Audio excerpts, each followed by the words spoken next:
El Estado lo peor que tiene es la guerra. No solo es que vamos a intervenir el precio de la patata o el precio de la col, que poco lío. No, la guerra es la peor de los daños. Bueno, funcionario Bastos, si lo que te preocupa es la guerra, pues me temo que esta la puede causar más el sector privado que los propios estados.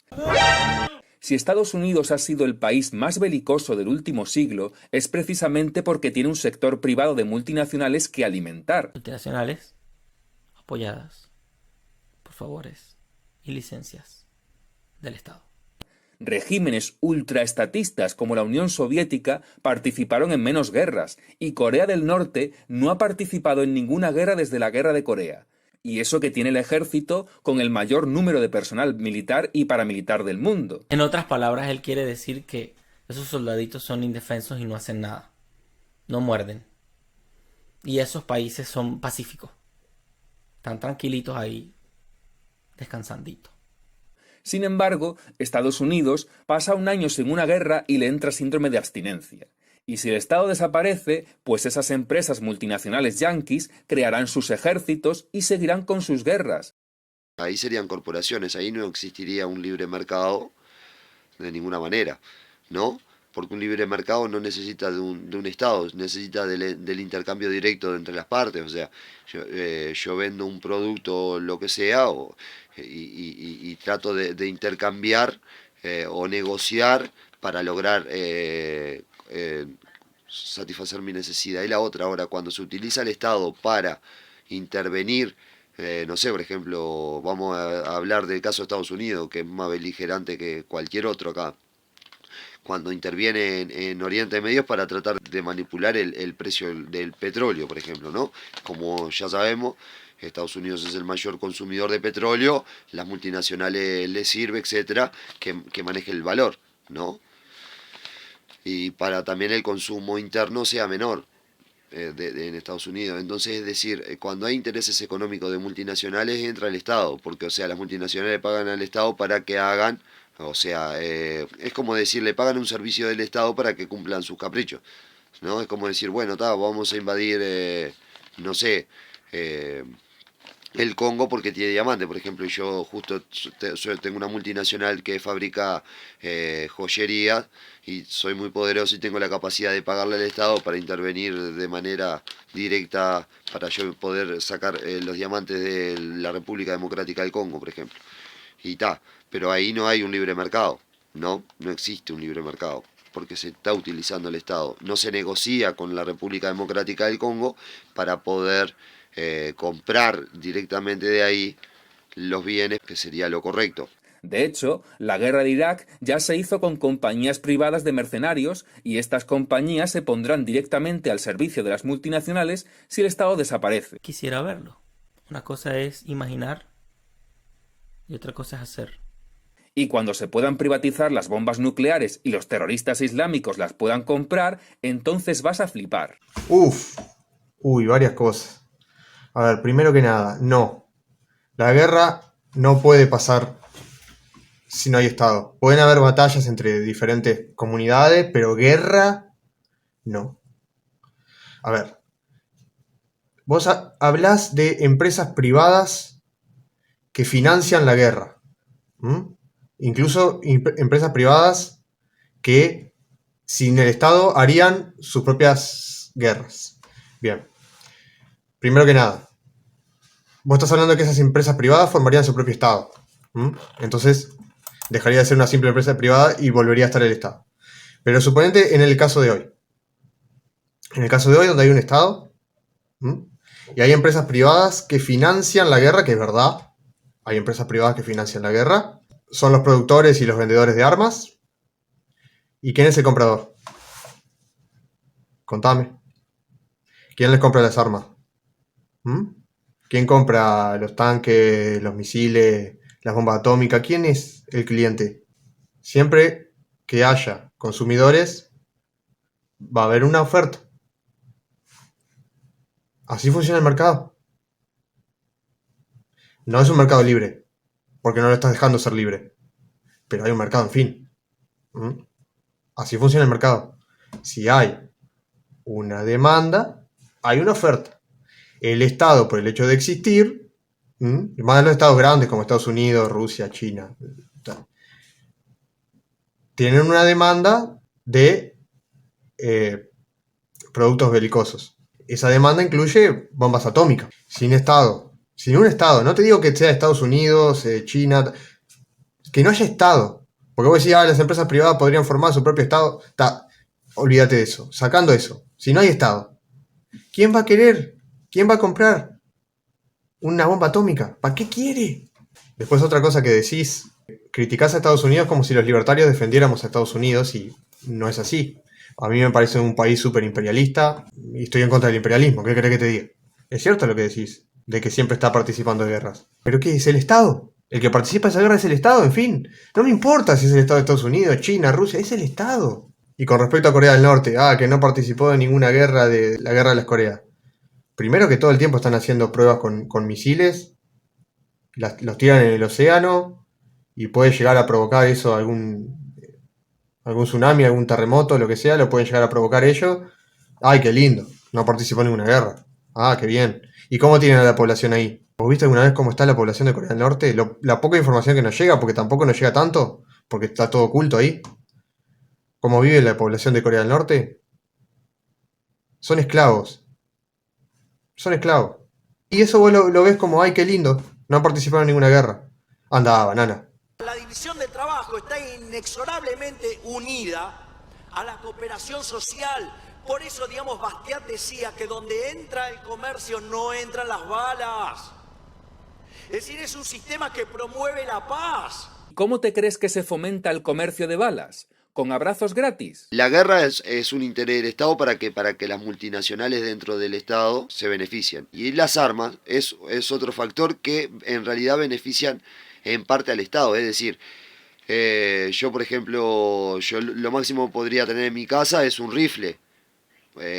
Por un tema de defensa. No puedo concebir, por ejemplo, tener en mi garage un tanque de guerra. Es decir, ese tipo de armamentos son para cosas más grandes, para invasiones o defensa a nivel estatal. Entonces es una necesidad del Estado tener ese tipo de armamento. O sea, el comercio de armas se beneficia de los conflictos. ¿Se entiende? Y en cuanto más conflictos hayan, hay quien se beneficie. Es decir, entonces la fábrica de armas, dependiendo del grado, se benefician cuando hay una crisis, ¿no? De armamentística. Es lo mismo los aviones. ¿Qué compañía sobreviviría hoy de las existentes, de las aeronáuticas, para aviones de guerra, por ejemplo?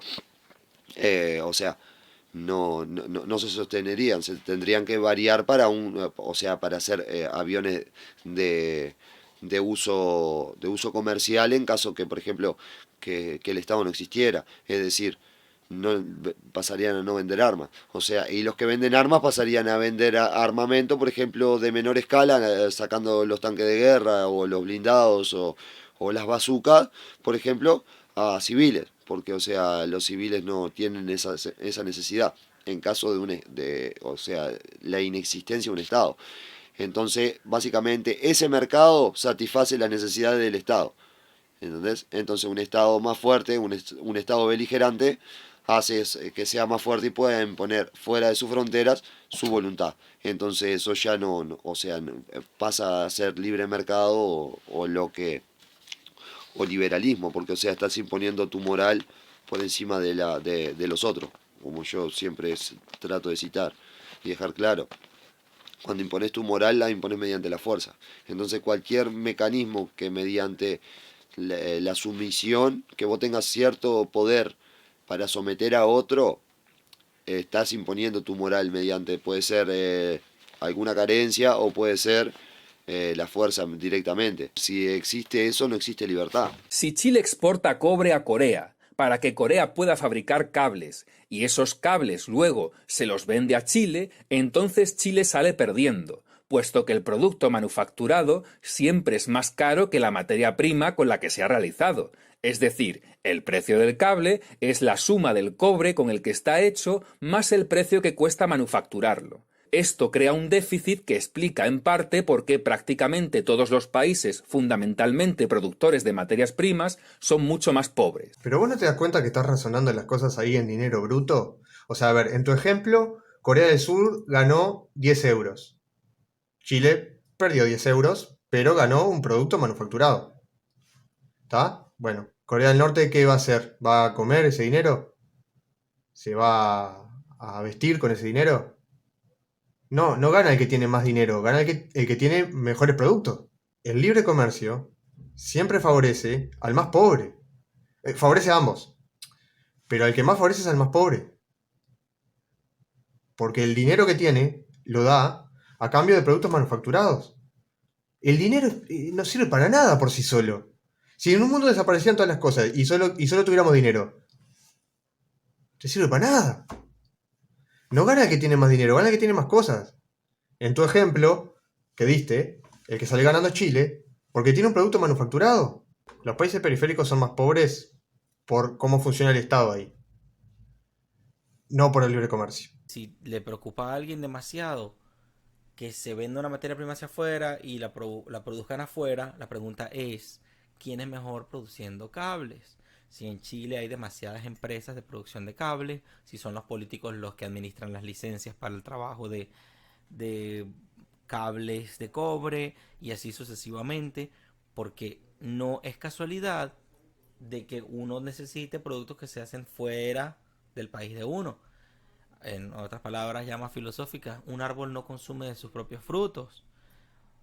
Insisto nuevamente, lo más cómico de un comunista, socialista, demócrata, antiliberal, antimercado, antiempresa privada, pro zurdos, pro socialismo, pro comunismo, es que quiere los beneficios del libre mercado, pero no los quiere producir, los quiere tomar, arrebatar por la violencia y es alguien que efectivamente persigue lo mismo. Quiere precios bajos, quiere mano de obra, quiere que haya empleo y tal y no sé qué. La pregunta es quién lo hace. ¿Lo haces tú o te sientas solamente a ver qué hacen los demás y a ver si el Estado se acuerda de ti y te hace un favorcito y te pone ahí de ministro? Agustín Pichot, ex capitán de los Pumas, explicó que nunca hubieran podido ganarle a Sudáfrica si los chicos no hubieran tenido la oportunidad de jugar una y otra vez con rivales del nivel de Sudáfrica, Australia y Nueva Zelanda. Lo mismo ocurre con las empresas. Es imposible que triunfen en el mercado global si se las protege de la competencia. Una industria protegida es tan pobre como un rugby local sin competencia internacional. Imaginemos que un país decide fomentar el fútbol protegiéndolo de la competencia con el exterior, evitando que sus jugadores se vayan del país, impidiendo que extranjeros vengan a jugar en él y prohibiendo la competencia contra los mejores equipos del mundo. Sería imposible que los equipos de ese país pudieran ganarle al Barça, al Milán o al Manchester United. La única manera de ser competitivos al nivel del fútbol europeo es jugar con ellos. A ver, mi querida pro-choice. Me pregunto si está mal ser pro-choice o si está bien ser pro-choice. ¿Qué tiene que ver una cosa con la otra? El problema es que en el mundo empresarial no puedes hacer eso. Si un equipo de fútbol pierde y es expulsado de un campeonato, puede volver a participar al año siguiente, mientras que si una empresa pierde y es expulsada del mercado, quiebra y se acabó la historia. Todos los países industrializados han hecho justo lo contrario de lo que tú estás diciendo que hay que hacer. Europa Occidental, Corea del Sur, Estados Unidos. Te recomiendo el libro de Marcelo Gullo, Insubordinación y Desarrollo, para que dejes las teorías chupiguays de lógica liberal y aprendas hechos concretos, porque los hechos ganan a la lógica. Bueno, los hechos son todos los fracasos de las ideas que este señor promueve. Y el antídoto es precisamente lo que está diciendo Gloria. Ya está, no hay que reinventar la rueda. Y es que mezclar el liberalismo con la economía es como mezclar la astrología con la astronomía. Es lógico que una persona como él no entienda la conexión que tiene la libertad con la economía. Es lógico. Total, que hemos desmantelado nuestra industria para no subvencionarla y resulta que estamos subvencionando la industria extranjera que nos ha reducido a meros ensambladores de sus marcas. Negociazo el cierre de nuestra industria. Hay un chiste de alguien que se puso a producir los pavos, el trigo, los panes, el azúcar, los tomates, las salsas, todo para hacer un sándwich y eso le costó millones. Versus alguien que se compró un sándwich en $1, por decir algo. Claramente el individuo que está haciendo este video no entiende la división del trabajo y los beneficios de la producción, probablemente porque no lo hace. A este tipo de personas les gusta jugar con el dinero ajeno, no con el dinero propio. Eso es todo. Para los liberales, lo más importante es el crecimiento. Les da igual si ese crecimiento viene de fabricar coches o del éxito de ciertas chicas en OnlyFans. No, a ver, los pilares básicos del liberalismo son el respeto a la vida, a la propiedad privada y a la libertad. El liberalismo es una cuestión de ética. Algunos hacen diferencias entre liberalismo, libertarismo. Bueno, está. Para mí es liberalismo, porque son los principios los que cuentan. Respeto a la vida, respeto a la propiedad privada y respeto a la libertad. Entonces, ¿qué es lo más importante para el liberalismo? La ética liberal. El respeto a esos tres principios. Lo que llamamos el principio de no agresión. No matar, no esclavizar, no robar, no extorsionar, no estafar, no violar, etc. Eso es lo más importante. El crecimiento viene solo después. Durante toda la parte final del video, él hace una crítica a ciertas personas liberales, incluso liberales, porque hay algunas que no lo son, él los toma como liberales. No es el tema de este video decir quién es liberal y quién no, simplemente lo dejo ahí. Él hace una crítica a las personas. Pero estás criticando personas, estás criticando errores que tuvieron ciertas personas. Eso no es una crítica al liberalismo. ¿Se entiende? Una cosa es decir, esta persona se equivocó, contradijo todo lo que creía, y otra cosa es decir, eso que creía estaba mal. Son cosas totalmente diferentes. Lo que acabas de hacer es una falacia ad hominem. No se puede hablar del liberalismo cuando está involucrado el Estado, pero hay ciertos liberales que, liberales dependiendo de qué liberales estamos hablando, se anclan al Estado y utilizan el Estado. Entonces no podemos generalizar, ¿no? En este caso.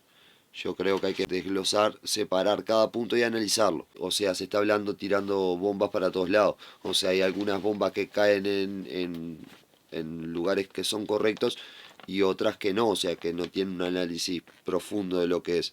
O sea, básicamente, al menos en lo que yo me enfoco, que es el anarquismo, que es la carencia del Estado. O sea, el Estado no tiene que estar para intervenir. Es la anarquía. ¿Se entiende? Que entre nosotros, los individuos, tenemos la capacidad de moldear nuestro entorno para nuestros intereses. Es decir, una persona cuando tiene cierta carencia se junta con otra persona que tiene la misma carencia y logran hacer algo, como por ejemplo las ONG. Las ONG son órganos no gubernamentales, que ahí dejan claro que el Estado es incompetente, y las ONG son formas de que se aglomeran los seres humanos para solucionar un tema puntual. Entonces aquí está el tema. Se entiende que hay soluciones fuera del Estado para solucionar. Entonces no podemos decir que el Estado es un salvavidas total, cuando el Estado en realidad es una cosa incompetente, que la ciudadanía trate de solventarse como pueda, ¿entendés? Es así, sin intervención, sin andar manoseando, sin andar imponiendo ni doctrinas, ni ideologías, ni nada. O sea, la libertad absoluta. ¿Entendés? La libertad absoluta, si es selva, sí, ponele que sea selva, sea lejano oeste, sea lo que sea. Vos ponele como quiera, pero yo considero que el ser humano es bueno por naturaleza y no al revés. Y por ahí la dejo nomás. Mil gracias, José Belandia, por haber participado con nosotros en esta video reacción. Chao.